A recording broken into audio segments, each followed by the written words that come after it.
unfiltered, uncensored, and unapologetic. This is the Retail Warzone podcast.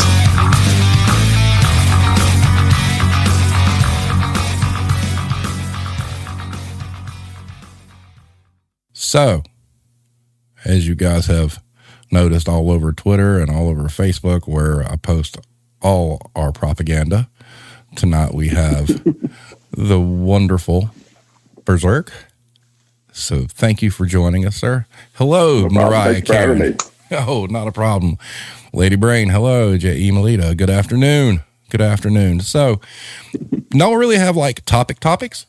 We just want to kind of freeform discuss tonight a lot of the shit that we wind up coming upon and all the different thoughts and theories we have about this wonderful business that we know so well.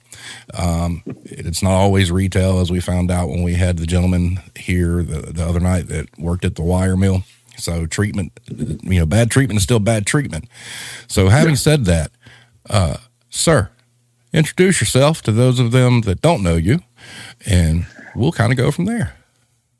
I am BERSERK on Twitter, basically mostly known for my shit posting, to be frank, and just talking smack about everything. But lately, I've been posting more on work-related stuff, and giving my experience of being a worker as well as in management of different views of things that are happening right now during this so-called labor shortage. I think it's a capital shortage at the end of the day. And I think it is a shortage of people that were already burned out. Because if you see a lot of things like the Joey Holtz experiment, where he applied for how many entry-level jobs? Oh, it was a lot. It was a lot. And he got nothing back. But I think if Joey Holtz would have been like, hey, I want to be a server, or hey, I want to be a barista or a bartender or a retail clerk, or just anything that is frankly in the poverty range for a lot of people, he would have gotten so much people messaging him. Like, I haven't even been actively looking for jobs in hospitality, which was what most of my resume was before I do what I do now. And they were sending me messages on LinkedIn chasing after me. And I was just like, no, God, no. Yeah.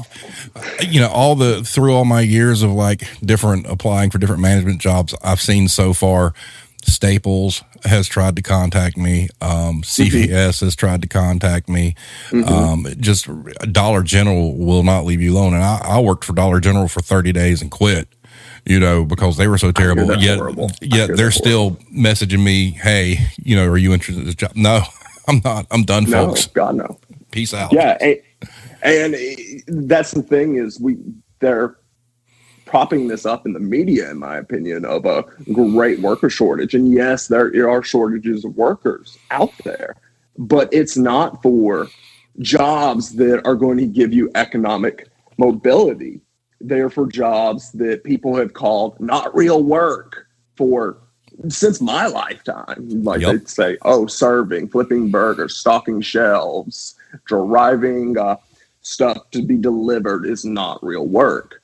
And now they're just saying nobody wants to work because they can't get those conveniences anymore. Oh, there it is in the chat already, sir. Workers just need to be more patriotic.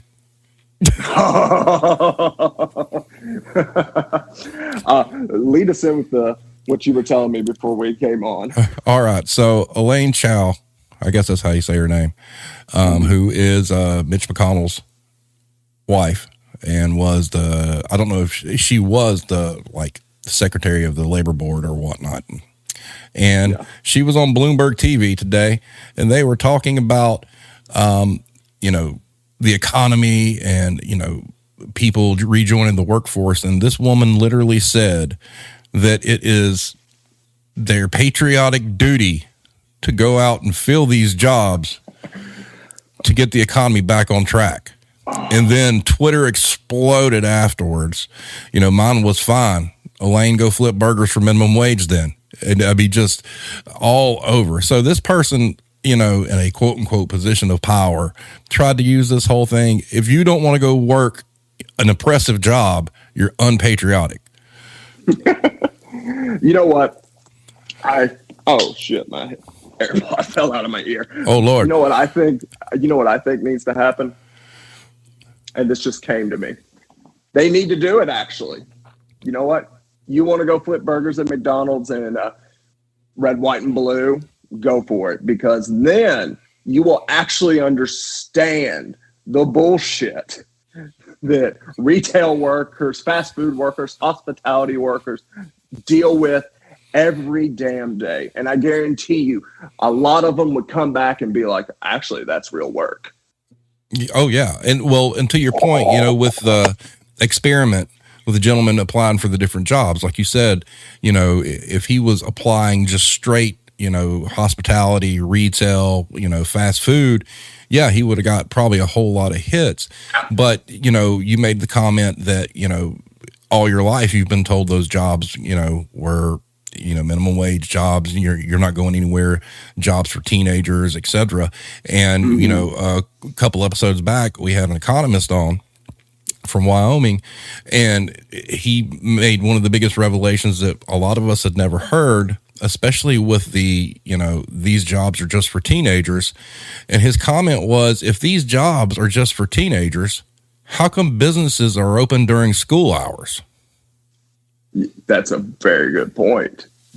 Like, what are you going to do when the high schoolers aren't at McDonald's or at your Starbucks when you're running late for work and you didn't have time to make breakfast that day, and you drove by McDonald's and it was closed and you couldn't get your Egg McMuffin? A lot of people would probably throw a fit and just be like, why isn't this open?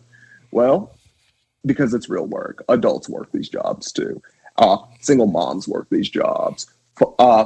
Fathers work these jobs to provide support for the family. They are real work. And this might be controversial. I think the teenagers should have a livable wage too. I think that if you are working, you should not be in poverty, period. Agreed. I don't think it's controversial. But no. And there was that sign that got posted around on Twitter from some McDonald's that had like 3 different age ranges with like 3 different rates of pay. Well, ladies and gentlemen, that's age discrimination. That is age discrimination. And like the fact that cleared some board somewhere, the fact that cleared somewhere just shows you how out of touch the employer class really is, that they think that they can make these ridiculous demands and tear you off by age. Like, yeah. Surely somebody in a legal department, I'm pretty sure it was a franchisee and not a corporate McDonald's, but surely that franchisee has a fucking attorney telling him, nah, man, you can't do this. Well, if he has an attorney, he wasted his money. He damn sure wasted his money.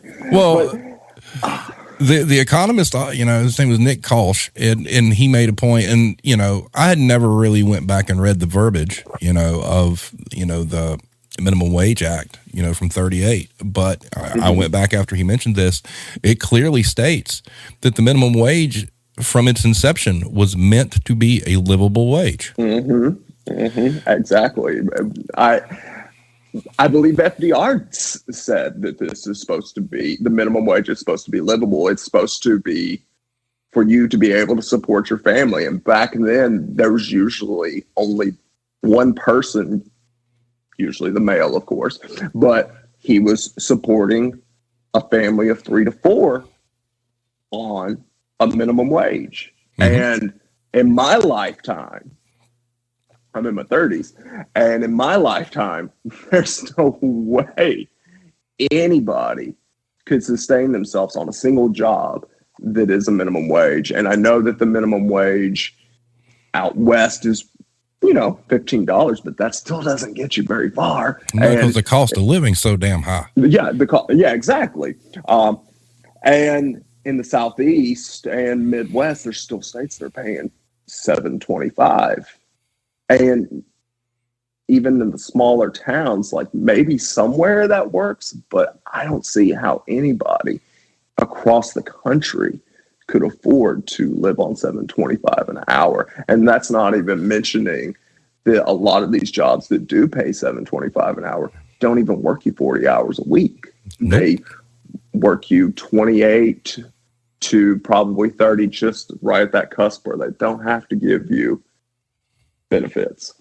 Yeah. And that's, the one thing that really has stuck out to me during my entire journey doing this was just the one statistic that, all right, so the minimum wage hasn't raised since 2009. So it's been 12 years, yet the price of a single bedroom apartment average nationwide has went up like 36%. And that's not even mentioned. It's only gotten worse because in August, they said rent had risen 21% this year, 21%. And some people will look at that number and be like, oh, it's only 21%. Well, if you look at how bad it was previously, adding another 21% to people that already can barely afford to survive is just a slap in the face. And like, seeing people post, I don't want to dog any politicians too long, but seeing people cheerlead what we're seeing right now, that the economy is doing better because the job rates are going up and unemployment's going down. Well, yeah, of course that happens when you cut unemployment benefits and they say, oh, wages are going up higher. Well, that's great. Awesome. But inflation's already wiped out half of those gains. Yep. And it's like people live in a bubble and they don't want to look what is happening to the working class in this country. That their buying power is diminishing more and more every year. Their wages aren't going up. Their productivity is still going up. And how can you just claim that you stand in solidarity with workers, but cheerlead propaganda, to be frank, cheerlead propaganda that everything is fine and things are getting better, because they're not. There's too many people out there that are working 50 to 60 hours minimum, and they still can't afford to live. So who the fuck are you trying to convince? I think they're trying to convince themselves that it's not so bad, because when you look around and you realize how bad it is, you start to question things. And I also think some people just live head in the clouds and don't understand how things are failing.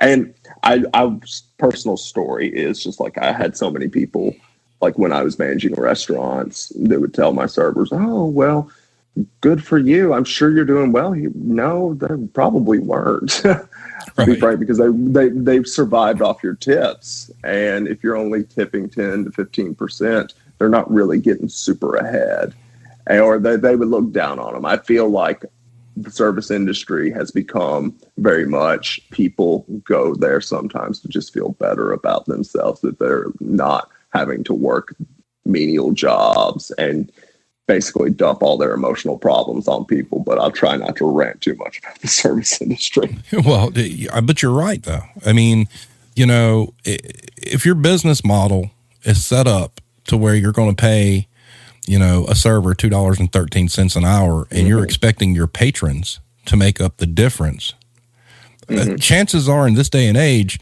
you might not be running that business. It's terrible.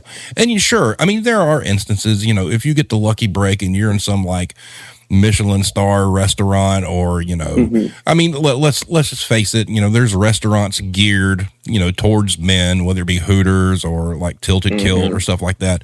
There's a lot of ladies there about those. that will make a shit ton of money. But, for your average Waffle House worker or your average, diner worker, they're not seeing that. And the businesses don't care. I mean, no, they don't. They don't. They absolutely don't. And I still don't understand how, we talk about minimum wage, but I don't understand how in the year 2021, there hasn't been some sort of government oversight saying, look, you're going to quit paying people $2.13 an hour. You might as well just pay them the $7.25 or $7.35 or whatever. Because I mean, that's just highway robbery at that point. Yeah. And luckily we are seeing some of that, not enough, but in the West Coast, you're paid the minimum wage plus your tips. It's still ridiculous to try to afford anything on that. But in the Midwest and the Southeast, where they're still paid $2.13, they are states that, you know, have less union presence, have will to work states, big one right there, where they're just like, you don't like it, tough shit, get out. Yep. So the workers really have been stripped of any kind of power to be like, no, I don't want to do this. 213, as you said, is highway robbery. And that's not even to mention that most restaurants, if they do offer benefits, they're almost impossible to get. I'll tell you from a former restaurant manager perspective, that I was told to schedule my people right at that edge where they would never get their benefits, where they would never get health insurance. That's common practice all across, you know. And there's so much. Yeah, that's common practice all across. Well, we just had a comment in the chat, and this is very profound, and I've believed this for a very long time. Russell says it's because the government is a business now, not a governing body. Oh, absolutely. The government is a business, and even if you are not completely cynical like me, you have to recognize how symbiotic that corporations and big business are intertwined into our government. And that's why it is the way it is. And that's been a long time coming. The bastards, frankly, played a long game, and they've been winning for a while. Yeah. Well, I want to get your take on this too, because I was asked this question, and when I was doing the interview with Insider today, the question, you know, that I was asked is, do you believe the workforce, you know, this year has become more cognizant of their worth and how companies see them and treat them? And I said, yes. I mean, would you say it's the same? Mm-hmm. Yes, I would say yes. Do I think that there is a great labor awakening? I think it's too soon to say yes on that. But I think that there is an awareness that people are saying that I'm worth this. My time is worth this much. And I'm tired of being poor, or I'm tired of being overworked just to maybe maintain lower middle class or wherever you're at. And I think that that's why it's so important right now to highlight all these issues, is because people are becoming more aware. And I think we could very well be on a cusp of a great labor reawakening. And the most important thing is that we keep up speaking out. We keep up not accepting terrible wages, terrible hours, terrible working conditions. And we stand up for ourselves, and we organize. We organize. Absolutely. Just that is the way forward, is organizing unions. You know, the meme that hit Twitter about the movie Ants, if that was not, you know, that was extremely profound. You know, you've got like this little ruling class, the big bully ants, trying to make sure that the ant workers don't realize there's more of them than they are the bosses. And I think that's where we're at right now. I really feel that change is coming. And I think, you know, I have a lot of fear for Black Friday this year. I really do. I hope it goes off without a hitch, but there's so much angst and so much rage, you know, from the consumer base along with the employee base, that I think the retail industry might find themselves up shit creek without a paddle if they don't get behind their staffs here real soon. Yeah. Because, you talk about the absolutely. great resignation.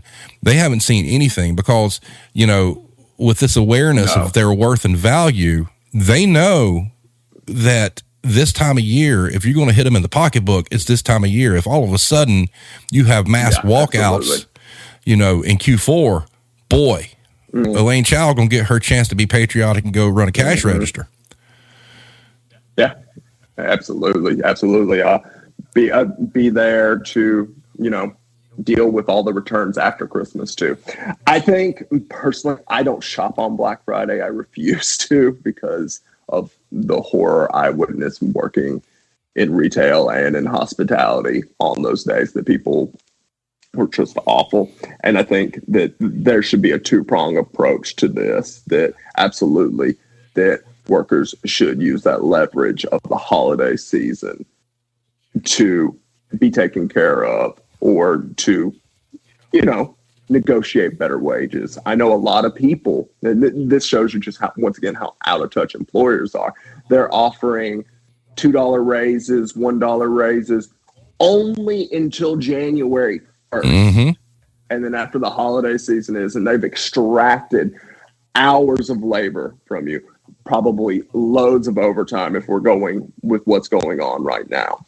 And they're just going to be like, all right, thank you for taking care of us. And there's another thing, even before all of this, there was always like seasonal employees, like all these retail giants would hire seasonal employees to stock the shelves and run cash registers and then fire them after the first of the year. Oh, that was absolutely because they're no longer useful. Yeah, because I think we're going to see less of that. Yeah, every job that I've had, it's been like, okay, usually around September, October, there's some sort of managers meeting where you sit down with your district manager and they start talking about the extra bodies that you need to hire, and you're instructed to tell them, okay, this is temporary, we'll let you go basically on the 27th. And sometimes it actually runs longer because a lot of companies do their store inventories in January. So they milk that as much as they can. But the thing with the seasonal help is they expect these people to be on call 24/7. And exactly, they can't. Yeah. And show up on their days off. Right. Yeah.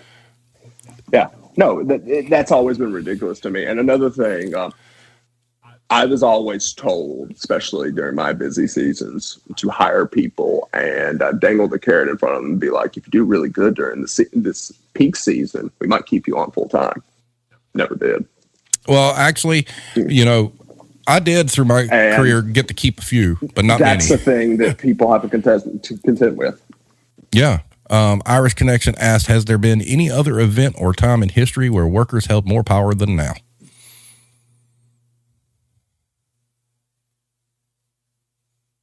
I would say there's been a couple of times. If we look back in history, French Revolution,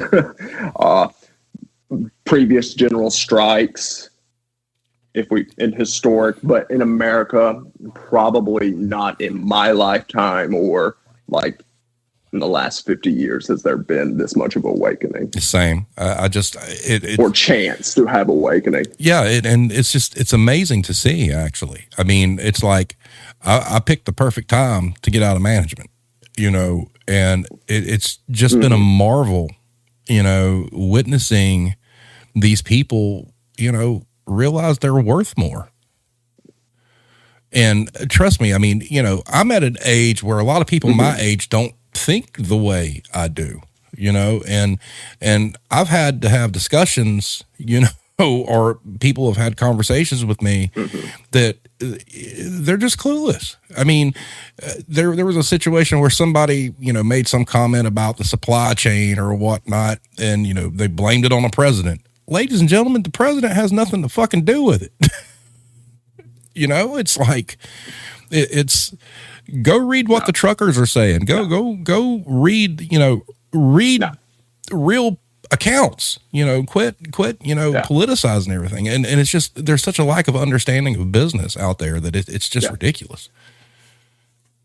Absolutely. Absolutely. Everything has been just derived of like destroyed where it's become just cheerleading for red, blue, red, blue, red, blue. Like no matter what the problems are, they just blame the one side just blames the other side. And the president doesn't control the hiring practices of corporations that are trying to lowball people to unload those huge boats and trailers across the country. He doesn't control how much truckers are getting paid and why truckers are just being like, I can't do this. I need some time to myself while there's a trucker shortage. And he doesn't control what Amazon does. He doesn't. And once again, they're giving way too much credit to politicians when I don't think they have much power over corporate interests. Yeah, whereas the corporate interests seem to have more power over the government. You got like the national retail and go ahead.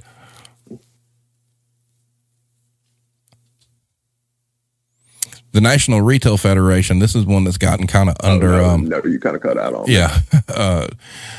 Blame Tag and I have been on this kind of kick with the National Retail Federation, and they were pushing back, the vaccine mandate and all that other stuff. And that's all irregardless. We don't really worry about the vaccine part of it. But the fact is, if you really read into their history and whatnot, there's 4 Congress people that were members of the National Retail Federation. And they brag about, how that's their inside track to the government. So bought and paid for. Yeah. Yeah, they are bought and paid for. They're bought and paid for on both sides at the end of the day, in my opinion. People get mad at me when I say they're 2 sides of the same coin. Sorry, that's how I feel. It's true. I won't go too far into that, but it's true. They're 2 sides of the same coin. And it doesn't, when we saw the failure of the minimum wage increase this year, it showed to me that this distraction that they just blame 2 senators for blocking progressive legislation or blocking Union Act, like the PRO Act to strengthen unions and strengthen labor organizing, that they're just like, well, 2 senators doing that. No, there's probably 6 more right behind them. And I say this because when we were trying to pass the minimum wage, and Bernie was just like, oh no, I'm going to take a stand. And 6 others joined the 2 bad senators in cutting the legs out from underneath them. They're just hate sponges. They're there in front to absorb all the hate and protecting other members of their caucus that are serving corporate interests too. I agree with that 100%. And, it's, to me, it goes back to the statement in the chat about, the government being a business now. And it's unfair. I mean, it's everything from, it just seems like anything that's going to benefit the working class, they just refuse to even acknowledge or pursue. It's all about Wall Street. It's all about, who their donors are. It's all about who's bought and paid for. And, the saddest part of it all, I mean, we have a Congress that can't agree on, medicine prices are way too high. I mean, they're not even really willing to take that on. And those are life-saving, things. And it just shows that, how bought they are.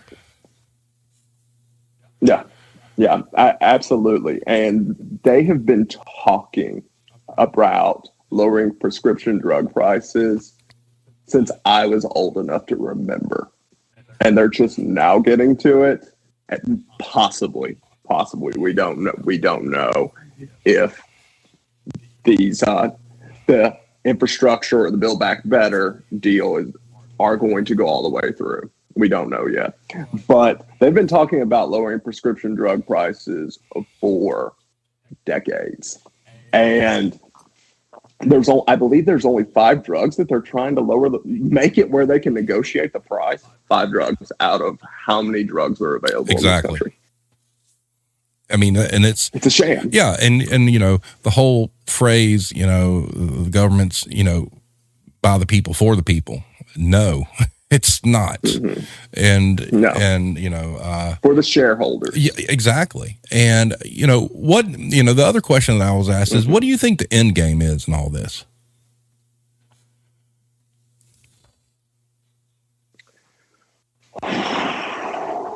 How much time do we have? Yeah. I'll try to keep it light, but I think the end game for it is complete control over everything, where the government is based. I already feel like the government's pretty useless in its current form, but they don't want you organizing. They don't want you questioning anything, in my opinion, and that's why productivity's gone up, but wages haven't gone up. You have to stay busier than ever just to make ends meet, just to feed yourself, just to keep a shelter over your head. And they like that. I could go into all sorts of different things, but it is to extract as much labor from you at the lowest cost possible and make it where you cannot effectively stand up for yourself, where you cannot organize, where you cannot look for a better job, educate yourself, what have you, anything to achieve economic mobility. Because when you don't have that economic mobility, it looks really good to shareholders that your wages are terrible, but they're making hand over fist while you might have to skip a meal a week. Yeah, that's been my argument on minimum wage, because there's that whole myth that, if they raise the wage, prices will go up. Well, no, that's been proven to be false. They're going up anyway. Well, yeah, exactly. And the big thing about that is it really comes down to profit margins. And there are so many items out in stores and whatnot that the profit margins are, 40 plus.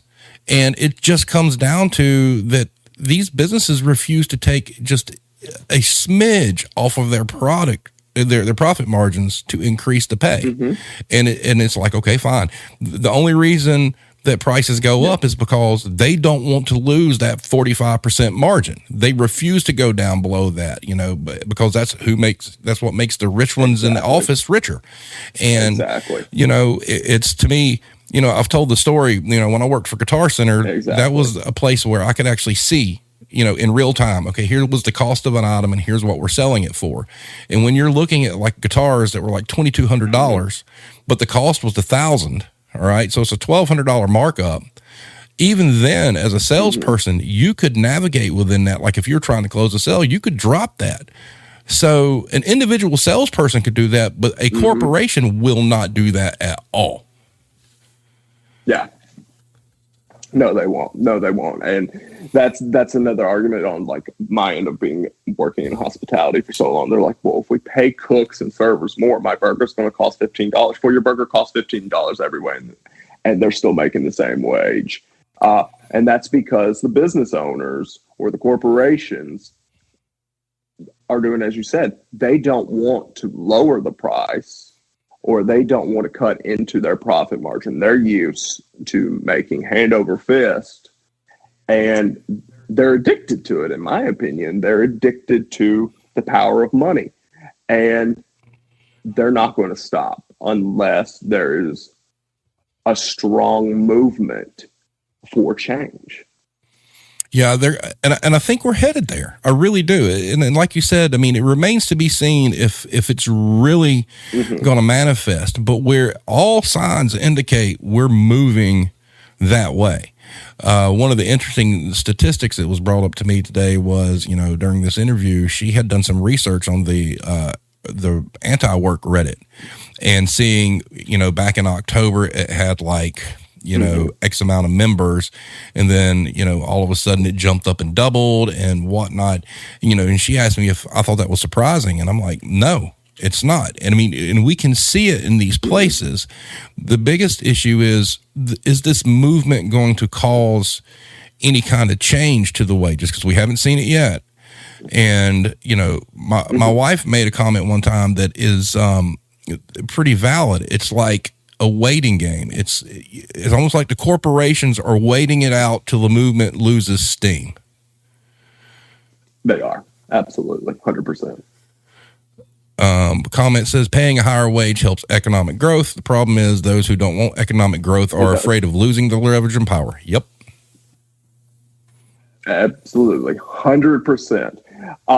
But on the labor movement reawakening, we have all the ingredients there. We have it all. We have the foundation, so to speak. It's just, can we build off of it and use that momentum going forward? And right now, what your wife said, everybody's just trying to wait to see who blinks first. Yep.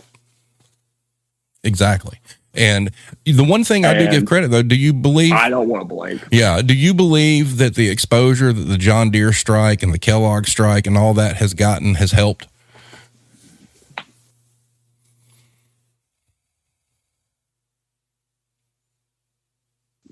Absolutely. Absolutely. I think that Kellogg's and John Deere and now Kaiser potentially on the 15th. I think that has raised awareness more so because of the conditions of the pandemic and people recognizing, like, those are two of the ingredients, is labor kind of starting to mobilize and go on strike, and people being more sympathetic towards it because they're just like, I don't want to go back to retail. I don't want to go back to hospitality. And I think those two ingredients right there have built the foundation that we can build upon to strengthen labor again. But I absolutely do think that they have raised awareness on the issues. Another question came through. The question is, how do we protect our livelihoods in the event of a general strike? How do we protect? Organization, that I think to successfully launch a general strike, we need to organize a lot in the coming months, maybe years. It's not going to be a simple solution, but organization, mutual aid, and just creating a support system. So when the time comes, if we can execute a general strike, we can take care of ourselves. But I think that starts with organizing on a ground level and locally, organizing your workplace, finding like-minded people in your community. Do you think that, are you aware of any nonprofits out there that kind of have, their purpose is to help people out, if they do find themselves striking? Not off the top of my head. I know that there are people out there trying to create. There was a mutual aid network site that was around a while ago, and I will see if I can find it again and forward it to people. But I know that if there is one, we need to build more of them. I agree. And that's a good place to start. I think if people knew that there was help, I mean, and we're not talking about giving away the farm here, but if people knew that there was an avenue that, okay, they at least wouldn't be homeless and they wouldn't starve, you would see a lot more of this gain steam, because that fear is real, because a lot of these same people that want to organize or whatnot are terrified because they've got families. They're already living paycheck to paycheck as it is. And, it's a frightening thing. So I think, going forward, if there's a pathway to where people can at least have that security that, they're not going to lose their life, to stand up for this. And I think that's where the corporations are, like you said, waiting for the other side to blink, because that's where they got them by the balls. They already know they're paying them shit wages and they're living paycheck to paycheck. And it's like they're daring them to do something, basically. Yeah. It's a game of chicken. It is a game of chicken. And that is why organizing and supporting current strikes and strike funds is important, because if you're able to just donate a little bit to a strike fund, whether it is the John Deere workers, whether it is the Kellogg workers, that helps them, and it shows that we can do this, that we can build networks where if we dare to wait for corporations to blink, that we're not all going to be in financial ruin. And I think that is why organizing and supporting general labor movements right now that are fighting back is so important. Mariah Karen in the chat says they tried to Google around their area, for like a nonprofit, and said maybe we need a resource that names these places. That's probably a good idea. Some sort of database to where people can go to. I 100% also agree. I 100% Irish agree. Connection asks, do you think that benefits should be tied to a full-time job?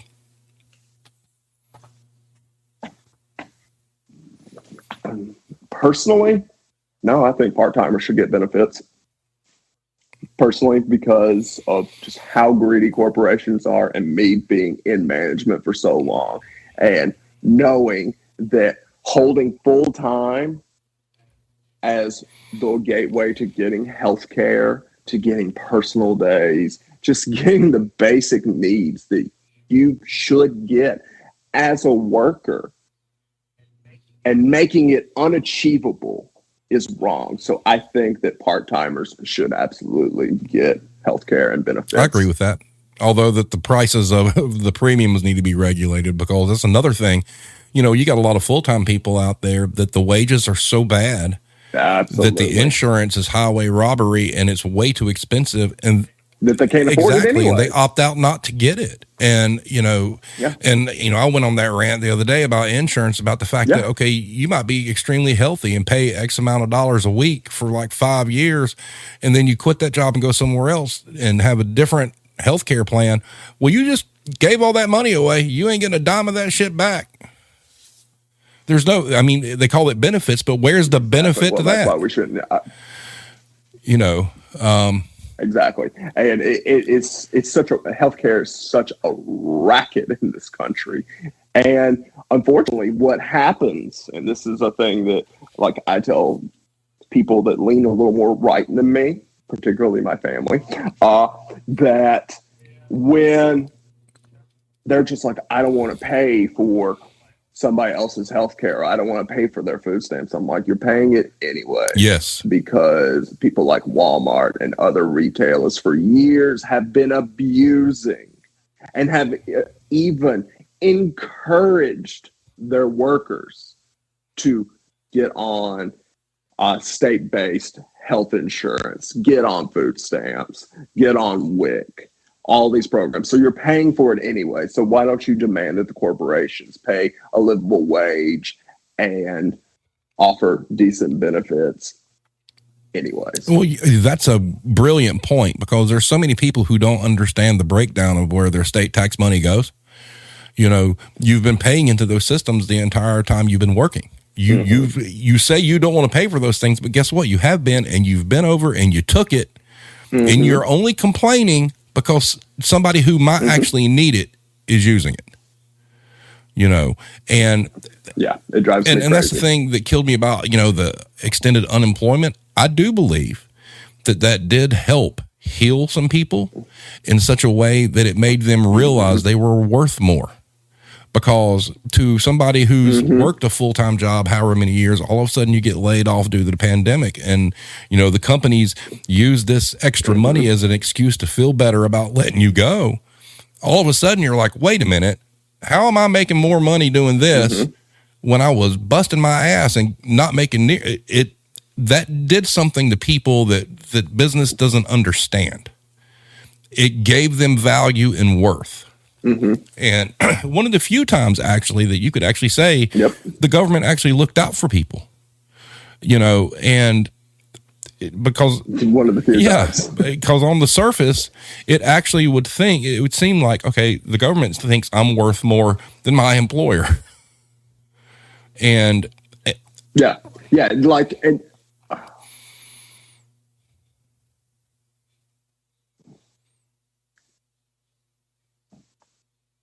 one thing I want to say about that is that nobody questioned, like so many people, like nobody wants to work. They're making more off of unemployment than they are working. Nobody questions why those people were working for so little before before COVID happened. You should be mad about that. You shouldn't be mad that you had to wait 10 extra minutes on your appetizer at Chili's. You should be mad that corporations are paying less than unemployment was offering while getting government money themselves and using tax loopholes to pay the minimum. Or, like, you're right. That's one of the biggest things. Well, the other part of it too is, and I'm convinced, a lot of the hatred was just that. It was hate and jealousy that they weren't able to do the same. You've got people that worked in these businesses for years. They I think so too. I think it was a lot of resentment. Yeah, they needed a break. They got a break. All right. And the people that weren't able to get a break are all pissed off, and that just shows kind of the state of where we're at and selfishness. It's like, wouldn't you as a good human be okay that somebody's doing all right? Why are you, not to get biblical, but thou shalt not covet, so. Yeah, shouldn't you be happy for them? But they couldn't. There was a resentment because some people found themselves working in quote unquote essential businesses, and they had to and they were just angry. But at the same time, they didn't want us to think that, okay, maybe some long-term employee got laid off and they needed this to survive. Didn't care.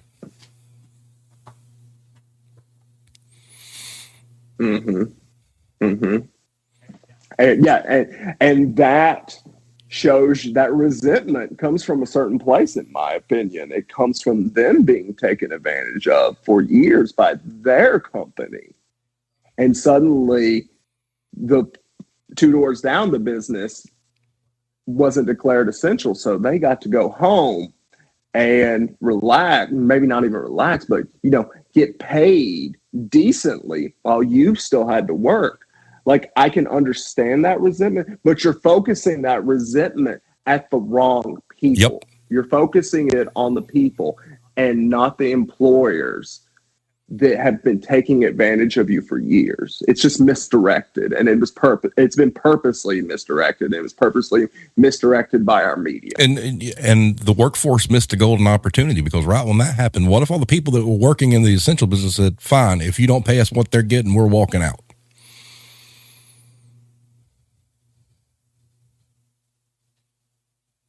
I agree. I wish we would have seen more of that at the time, but I think a lot of us, when the pandemic first happened, we thought it would be like, a 3 to maybe 2 month reprieve. At least that was how a lot of people I knew that weren't paying attention to the news or paying attention to what was going on felt, that they were just like, oh, this is just temporary.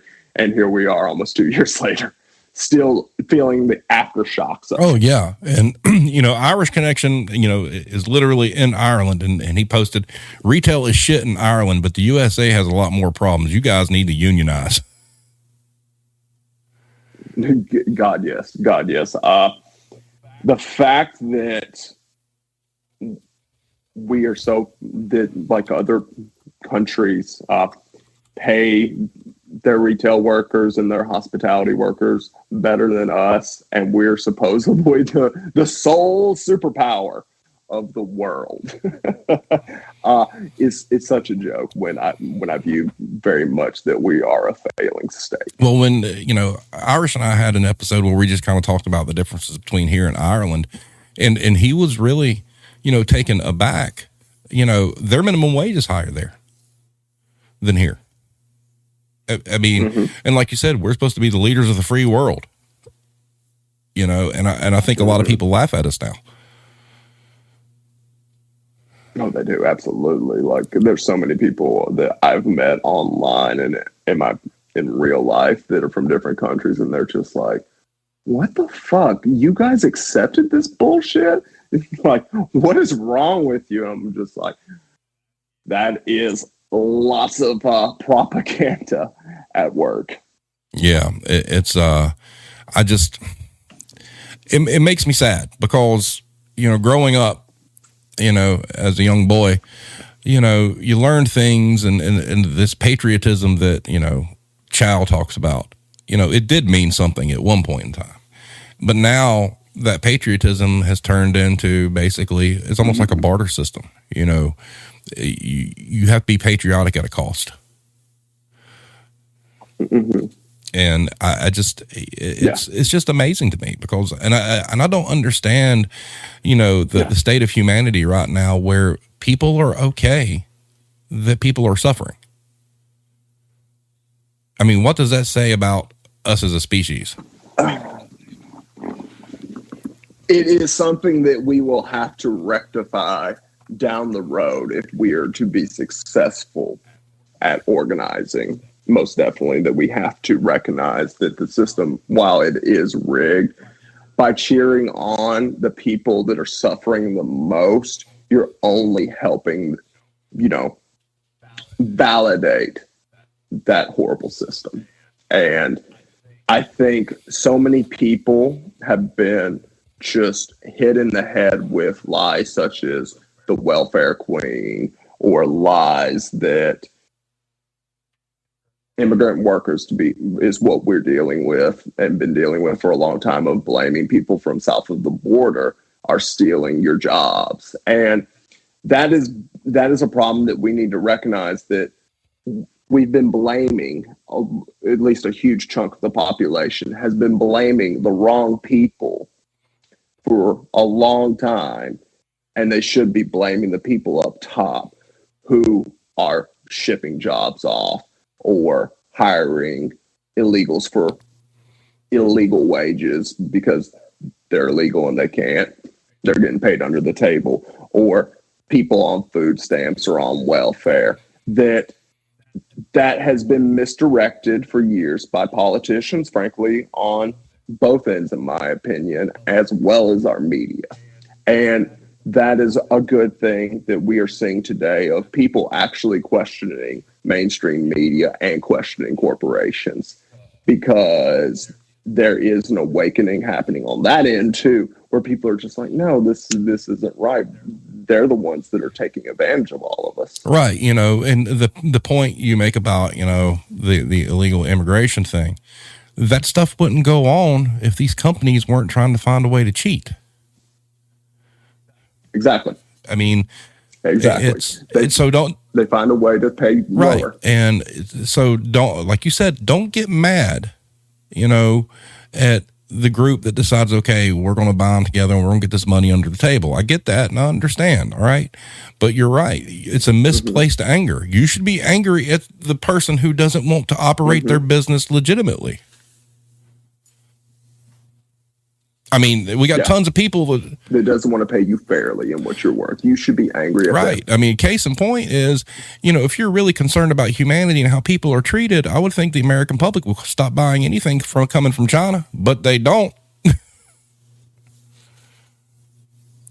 You got iPhones being manufactured. No, they don't, because it's convenient. Exactly. And I just, working in the business as long as I did, I finally, I guess, broke probably about 5 years ago, but it's, people are so entitled right now, and they use that entitlement, like you said, to misdirect their anger and their lack of care for their, common human is abhorrent. Mm-hmm. Oh, absolutely. Yeah. And it's something that we need to rectify down the road. Another reason and this just came to my head, is like where my family is and where I'm originally from had lots of manufacturing jobs at one point. And most of those jobs closed in my lifetime and got shipped overseas. And people had good paying jobs suddenly didn't have good paying jobs, and they had to, shift careers, and they ended up in jobs that didn't pay as much as what they're used to make. And once again, instead of blaming the corporations for being like, we're going to shut your factory down and make it harder for you and your family, they blame everybody. They got them to blame everybody else except for the CEOs and the shareholders. Well, it's the same way in the area I grew up in. We used to have a lot of textile manufacturing here, a lot. And through the years, the factories closed down, It's not like that stuff stopped being made. It was these businesses, found a way out and then shipped everything overseas. Mm-hmm. And there again, like you said, people want to blame a government for that. Yeah. Instead of blaming, whatever corporation, let's talk about Apple, they don't want to blame Apple for, because as long as they get their iPhone, but they don't want to, talk about Apple outsourcing all their work to basically labor camps in China. We'll turn the blind eye to that. Yeah. We'll find somebody to be mad at, except the entity. Yeah. And we as consumers, I do believe we have some responsibility ourselves because we signed off on it. That we were just like, okay, yeah, maybe not me and you, but people in the past when they first started shipping these jobs out overseas or, paying lower wages, and we signed off on it by participating and buying these goods at these cheap prices. Yeah, you're right. I mean, we're all at some point complicit. The difference is realizing that you were complicit and trying to rectify it. Mm-hmm. Mm-hmm. And blaming the right people instead of letting these people that want to be absolved of blame and just run off with their huge yachts and their 24-car garages, misdirect our anger at the wrong people. Yeah, almost seemingly by design, huh?